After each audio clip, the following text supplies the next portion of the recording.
Beautiful array list. यहाँ पे क्या, an array list nums of size n is beautiful if nums is permutation of integer in the range 1 to n। तो पहली चीज तो जो हमारा परम्यूटेशन वो इस रेंज में होना चाहिए 1 से लेके n के। दूसरी चीज, for every zero greater than equal to i greater than j greater than n, मतलब जो हमारा इंडेक्सिंग है वो इस तरह से होनी चाहिए 0 से आई जे एन।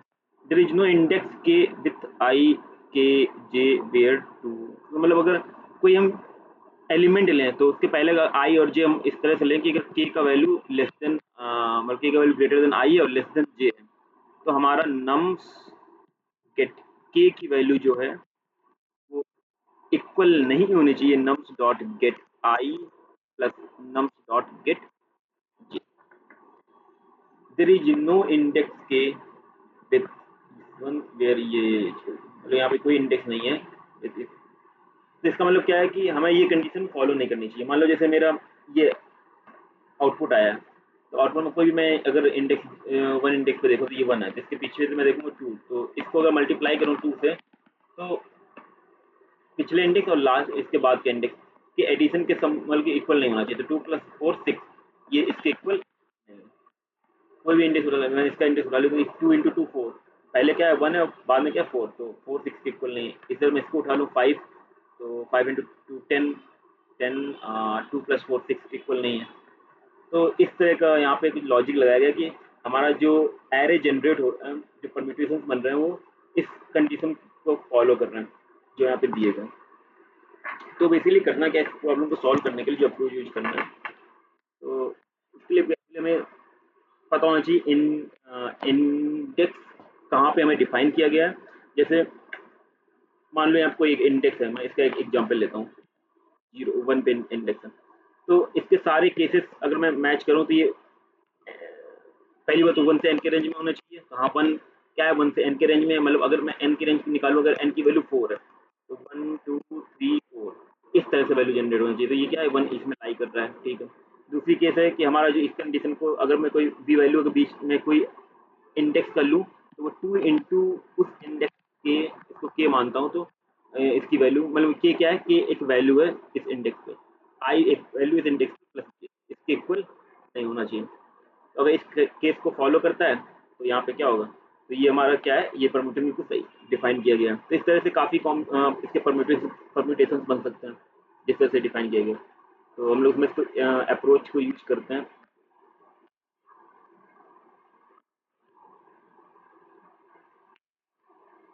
तो बेसिकली हमारा इवन और ऑड नंबर का कॉन्सेप्ट यहाँ पे आएगा। तो इवन नंबर क्या होता है, इवन होता है 2 इंटू एक्स। अगर मैं इसको करूँ तो अगर एक्स में 1 2 3 4 कुछ भी डालूँ, तो अगर 2 का मल्टीप्लाई तो क्या होगा, इवन होगा। इसी तरह ऑड का क्या होता है, 2 इंटू एक्स माइनस 1, ये ऑड का कंडीशन होता है। तो बेसिकली करना क्या है, मान लो अगर मुझे n इक्वल टू 4 पास किया गया, तो हम पहले क्या करते हैं n इक्वल टू 1 के लिए देखते हैं। अगर n इक्वल टू 1 के लिए देखेंगे तो मान लेते हैं आंसर में मैंने पहले ही स्टोर कर दिया है 1, तो जाहिर सी बात अगर एक ही वैल्यू है और हमें ये देखना है कि क्या कंडीशन फॉलो कर रहा है, मगर अगर n इक्वल टू 1 है तो जाहिर सी बात है एलिमेंट भी 1 ही होगा, सिर्फ एलिमेंट भी 1 होगा तो आंसर भी इसका क्या होगा, 1 ही होगा। अगर n इक्वल टू 2 की बात करें तो यहाँ पे हम क्या करेंगे, यहाँ पे हम इस जो आंसर में वैल्यू स्टोर उसका हम यूज करेंगे। आगे हम क्या करेंगे, दो सब एरे बनाएंगे, एक सब एरे 1 हो जाएगा, एक भी दूसरा भी 1 हो जाएगा। ये होगा, ये चेक करने के लिए होगा इवन नंबर, और ये होगा ऑड नंबर। तो अब यहाँ पे मैं ध्यान देने वाली बात ये है कि हम जब भी ये चेक कर रहे हैं ये condition 2 into x less than equal to n के बराबर होना चाहिए, 2 into x minus 1 less than equal to n के बराबर होना चाहिए। तो अगर एन इक्वल टू 2 की बात करें तो 1 है, और इसको 1 में पुट करेंगे तो 2 इंटू 1 कितना हो जाएगा 2, तो हमें आ जाएगा 2। इसी तरह से ऑड में अगर मैं पुट करूंगा तो क्या आ जाएगा 1।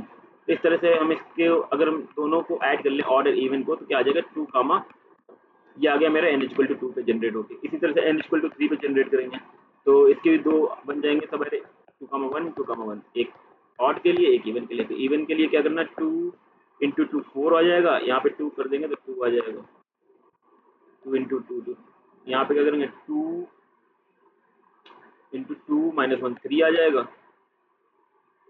और यहाँ पे क्या करेंगे 2 इंटू 2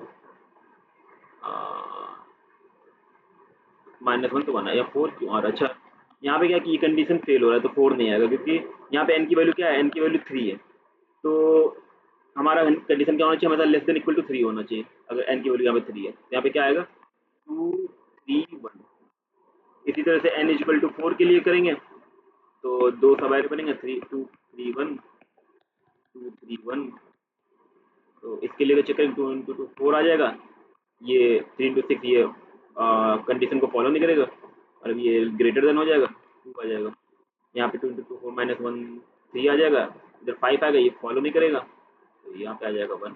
तो हमारा एरे क्या बन गया, 4 2 3 1।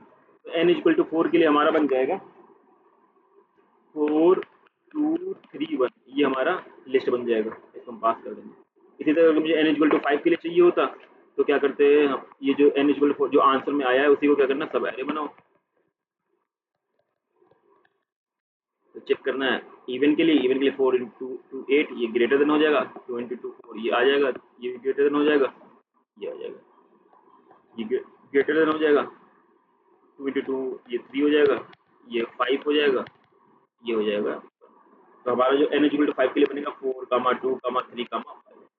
तो बेसिकली यहाँ पे हमने क्या अप्रोच यूज किया, यहाँ पे सबसे पहले तो मैंने आंसर में स्टोर कर दिया 1। अब मुझे क्या करना है, मुझे आई इज इक्वल टू 2 से स्टार्ट करना है, और 1 बाई 1 हमें क्या करना है, एन इक्वल टू 1 पे, एन इक्वल टू 2 पे, एन इक्वल टू 3, मतलब एन इक्वल टू 1 पे ऑलरेडी कैलकुलेटेड है, एन इक्वल टू 2 से स्टार्ट करना, एन इक्वल टू 2 पे, एन इक्वल टू 3 पे, एन इक्वल टू 4 पे हमें कैलकुलेट करते रहना। तो हम क्या कर सकते हैं, पहले मैं इसको रिमूव कर देता हूँ।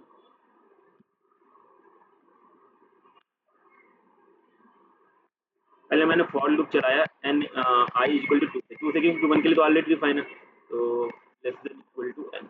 एन तक क्यों चला रहा हूँ, क्योंकि यहाँ पे हम जो वैल्यू ले रहे हैं, जैसे मान लो यहाँ पे एन है, एन के लिए 4 है, तो क्या वैल्यू होनी चाहिए 1 2 3 4, और एन के लिए 5 है तो 1 2 3 4 5। मतलब हमारा जो वैल्यू है वो हमेशा एन और एन के बीच में रेंज में होना चाहिए। और दूसरी चीज़ हमारा जो है, कोई भी अगर इंडेक्स पे चूज करें तो 2 into num get of K equal to number get of I plus number get of A J, इसको फॉलो नहीं करना चाहिए, मतलब कोई इंडेक्स ऐसा होना ही नहीं चाहिए वहाँ पर। ये कंडीशन, तो ये किया। फिर इसके बाद मुझे क्या करना, मैंने एक टैम्प नाम का, इससे पहले मैं क्या करता हूँ, मैंने जब मैं आंसर इक्वल टू 1 लिखा हूँ तो यहाँ पे एक एरे लिस्ट क्रिएट कर लेता हूँ, एरे लिस्ट इंटीजर टाइप का आंसर एरे लिस्ट क्रिएट कर लिया।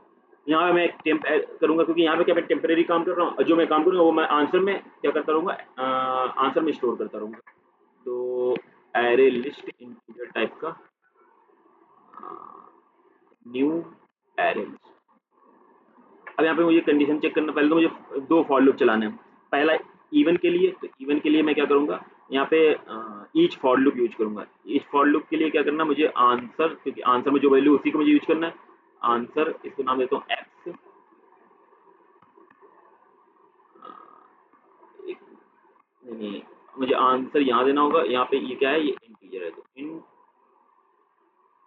Integer x answer. तो आंसर का कोई वैल्यू होगा वो एक्स में स्टोर होता रहेगा। फिर मुझे क्या करना है, कंडीशन चेक करना है कि हमारा जो x इंटू टू, अगर मैं x इंटू टू करूँ ये क्या हो, मैं ग्रेटर देन इक्वल टू मतलब less than equal to n होना चाहिए। अगर ये होता है तो मुझे क्या करना है, मान लो ये कंडीशन मेरा ट्रू हो गया कि x equal to 2 less than equal to 2। तो मुझे मैंने क्या किया था, मैंने वहाँ पे चेक किया था कि दो मतलब दो सब एरे बनाए थे, पहला सब एरे बनाया था, दूसरा बनाया, फिर वहाँ पे मैं कंडीशन चेक करता था, और कंडीशन चेक होता तो उसको मैं ऐड कर देता था। तो यहाँ पे मैं कर दूँ, जस्ट मैं ऐड कर दूंगा temp dot add x into add कर दूंगा। अब बिल्कुल सेम फॉर लूप मैं यूज करूंगा किसके लिए, ऑड नंबर के लिए, for integer x answer, answer से जो भी हो एक्स में स्टोर होता है। If x into two minus one less than equal to n, अब क्या कर दूंगा, temp into add x into two minus. फिर मुझे क्या करना है, ऐड करना है, और ये तब कब ऐड करना है, जब ये कंडीशन फॉलो कर रही है तब ऐड करना है। और लास्ट में जाके क्या कर दूंगा, answer is equal to temp, जो भी टेम्प की वैल्यू लोगे आंसर में स्टोर हो जाएगी। फिर ये फिर से चलता रहेगा, फिर आई इक्वल टू 3 पे जाएगा, फिर से चेक करेगा इस कंडीशन, पहले ऑड इवन के लिए फिर ऑड के लिए कंडीशन फॉलो करता है, फिर से ऐड कर देगा, फिर से जाएगा 4 पे, फिर से फॉर लूप में जाएगा, यहाँ पे इफ कंडीशन चेक करेगा इवन के लिए ऑड के लिए, और अगर वो इफ कंडीशन सेटिस्फाई करता है तो ऐड कर देगा, और यहाँ पे क्या करेगा, टेम्प को स्टोर कर लेंगे आंसर में। इस तरह से हम रिटर्न कर सकते हैं आंसर। इसको हम लोग एक बार कोड में एडिटर में करके देखते हैं। यहाँ मैंने n इक्वल टू 4 लिया है। सबसे पहले मैंने अरे लिस्ट बनाया है आंसर नाम से। अब मैंने पहले वन ऐड कर दिया, क्योंकि वन का बेसिकली जब भी निकालते हैं तो वन ही होगा। तो 2 से स्टार्ट के n तक गए, क्योंकि हमें फॉलो करना है 1 से लेके n तक, तो इसलिए हमें इक्वल टू n तक चलाना पड़ेगा। और चूंकि वैल्यू हम 1 से 5 ले रहे हैं तो यहाँ हम 0 से स्टार्ट करेंगे तो लेस देन तक जाना पड़ेगा, लेकिन हमें वैल्यू भी वही लेनी है जो जहाँ से हम स्टार्ट कर रहे हैं। तो हमारे लिए बेटर होगा कि हम 1 से स्टार्ट करें और n तक जाएं, जिससे वैल्यू भी वही मिले। तो एरे लिस्ट यहाँ पे टेम्प नाम का बना है। फिर वहाँ पे ये मैंने यूज किया है इवन के लिए। इवन के लिए कंडीशन चेक करूंगा 2 × x अगर less than equal to n है, अगर ये कंडीशन फॉलो करता है तो ऐड कर दो टेम्प में। इसी तरह से ऑड के लिए अगर फॉलो करता है तो ऐड कर दो टेम्प में। और फिर उसके बाद जो भी टेम्प में स्टोर होगा वो मैं आंसर में स्टोर कर लूंगा, और ये चलता रहेगा। फाइनली जो आंसर में स्टोर होगा वो हम रिटर्न कर देंगे।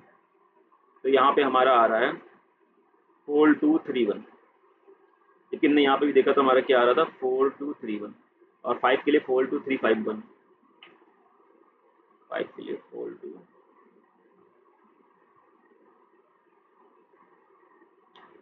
तो बेसिकली कंडीशन ये भी फॉलो करें, क्योंकि हम अगर n पास कर रहे हैं तो उसके काफ़ी परम्यूटेशन बन सकते हैं। तो हो सकता है कि जो हमें यहाँ पे मतलब कि आउटपुट में चाहिए, तो ये आउटपुट डिफरेंट भी हो सकता है, क्योंकि इसके काफ़ी परम्यूटेशन बन सकते हैं जो इस कंडीशन को फॉलो करें। अगर मैं अपने एरे में भी देखूंगा तो यहाँ भी मैं देख सकता हूँ कि अगर मैं किसी एक एरे को मतलब इस इंडेक्स को देखूँ तो 2 × 2 4, और इन दोनों को ऐड करूंगा तो ये इक्वल नहीं होगा। इसको मैं इसको देखो 3 × 6, ये इन दोनों के इक्वल नहीं होगा। 5 × 10, ये 3 + 1 के इक्वल नहीं होगा। तो इस तरह से ये भी सेटिस्फाई कर रहा है जो कंडीशन दिया गया। तो इसको हम ब्यूटीफुल एरे बोल सकते हैं। इस तरह से प्रॉब्लम हम लोग सॉल्व करेंगे। Thank you.